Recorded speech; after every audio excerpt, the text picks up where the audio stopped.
तर आज जळगाव महानगरपालिकेच्या आयुक्तपदाचा आपण पदभार स्वीकारलेला आहे. अनेक अपेक्षा जळगावकर नागरिकांकडून आपल्याला आहे.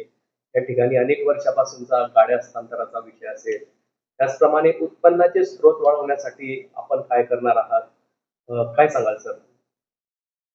सर्वप्रथम सर्व जळगावकरांना माझा नमस्कार. आज मी इथे जळगाव शहर महानगरपालिकेचा आयुक्त म्हणून रुजू झालो आहे आणि प्रथमदर्शनीय या शहराला एक चांगला इतिहास आहे. या महानगरपालिकेचा एक चांगला इतिहास आहे.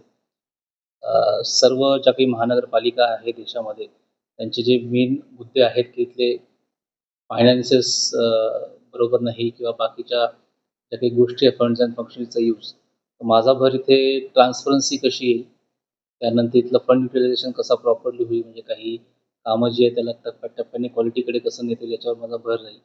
आणि जे राष्ट्रीय धोरण आहे स्वच्छ भारत मिशनचं त्या अंतर्गत या शहराला स्वच्छ आणि सुंदर करण्यावर माझा पूर्णपणे भर राहील. त्याचनंतर ज्या काही नागरिकांना ज्या महानगरपालिकेच्या वतीने ज्या सुविधा देण्यात येतात किंवा ज्या टॉप सिटीजमध्ये ज्या काही असतात त्यातल्या ज्या कुठल्या आपण within the limits of funds and public जे काही अ, समस्या किंवा त्यांचं जे काही अपेक्षा असतील त्याच्याशी निगडीत राहून आपण दर्जेदार इन्फ्रास्ट्रक्चर आणि सर्व्हिसेस देण्याचं मानस ठेवू असं मला वाटतं. छत्रपती संभाजी नगरामध्ये आपण विविध उपक्रम या ठिकाणी राबवले होते.